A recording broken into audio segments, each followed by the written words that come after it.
What if I told you the next major war in Africa may have already begun, not with bullets, but with pressure, strategy, and a slow tightening of reality?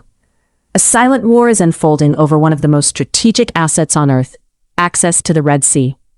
Two nations, bound by history and destiny, yet divided by political decisions, are moving closer to a breaking point.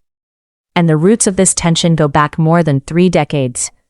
Ladies and gentlemen, welcome to Geopolitics at the Land of Origins. Everything changed in 1991 with the fall of the Derg regime. A new political order emerged in Ethiopia, shaped by a ruling group, the TPLF, influenced by an ideology of ethnicity and secession, a principle which is enshrined into the current constitution of Ethiopia, granting regions the legal right to break away whenever they want to be. Soon after, Eritrea became independent, and it was the Ethiopian government at the time, led by Meles Zenawi, that officially recognized Eritrea as a sovereign state. Otherwise, Eritrea would have become another Somaliland, given the UN Charter requires the recognition of the mother nation to become an independent country. In actual fact, Prime Minister Abiy Ahmed made clear to the Ethiopian parliament recently that he found no document regarding who decided the issue that made Ethiopia landlocked.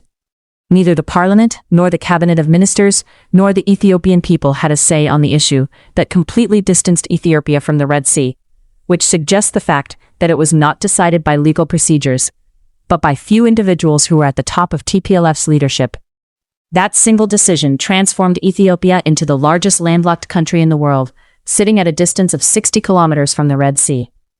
Not only that, the very map of Eritrea is a living witness for the fact that Ethiopia lost access to the Red Sea through conspiracy, because Assab is nearer to Dessie than Asmara. As a result, many Ethiopians satirically thank the Red Sea for not reaching Lake Tana, because it would have been a rightful territory of Eritrea had it done so, given the fact that Eritrea is carefully demarcated in a way that it successfully distances Ethiopia from the sea. And the consequences have been staggering. Today, Ethiopia is estimated to pay between $2.5 to $3 billion annually for port access. This is not just an economic issue, it is a strategic chokehold. As Francis Bacon once said, knowledge is power, and Ethiopia is acutely aware of the cost of its geographic disadvantage. But the separation created a second problem, inside Eritrea itself. Its history proved that Eritrea has struggled to function as a fully self-sustaining independent nation. It cannot produce sufficient food domestically and lacks the financial capacity to consistently import what it needs, unlike wealthier, resource-driven Arab states. Echoing this perspective, Kenyan scholar Patrick Lumumba has argued that true independence requires the ability to sustain essential needs like food and medicine. Eritrea has faced serious economic viability challenges. Once considered one of the more industrially active regions before independence, it is now often described as one of the poorest nations globally. It had 300 vibrant and active industries before independence, but almost all of them are not functioning now, which suggests the fact that virtually all of them were getting raw materials from Ethiopia. By now, key port cities such as Asab and Massawa are abandoned due to continued migration for almost 2 decades. According to the UN report, 5,000 Eritreans have been leaving the country every month since 2017. And 400,000 are residing in Ethiopia. Some accounts even suggest that migration flows have at times reached 400 per day. This ongoing exodus reflects lack of hope to live and prosper at home. So what we see is a paradox. Ethiopia, economically rising, but geographically constrained. Eritrea, geographically strategic, but economically constrained.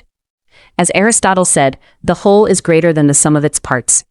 Yet in this case, separation has weakened both. Critics also point to deeper political calculations behind this long-standing situation. Some argue that the TPLF leadership had long-term strategic ambitions that included keeping Ethiopia landlocked and weakened, while potentially positioning Tigray as a separate entity with access to the sea through Asab. According to this line of argument, figures such as Sibhat Nega have been cited in public discussions, suggesting that the TPLF played a key role in advancing Eritrean secession, even at times when Eritrean leadership might have considered alternative arrangements. In his recent interview, Sibhat confirmed that it is the TPLF which refused to accept Isaiah's proposal of unification. What is clearer today is that the regional dynamic is entering a more dangerous phase. On one side, critics argue that the Eritrean government, often referred to as Shabia, is pursuing a strategy of using internal conflicts within Ethiopia as strategic depth. The logic is to keep Ethiopia internally engaged, divided, and unstable, ensuring that any potential confrontation does not shift onto Eritrean soil.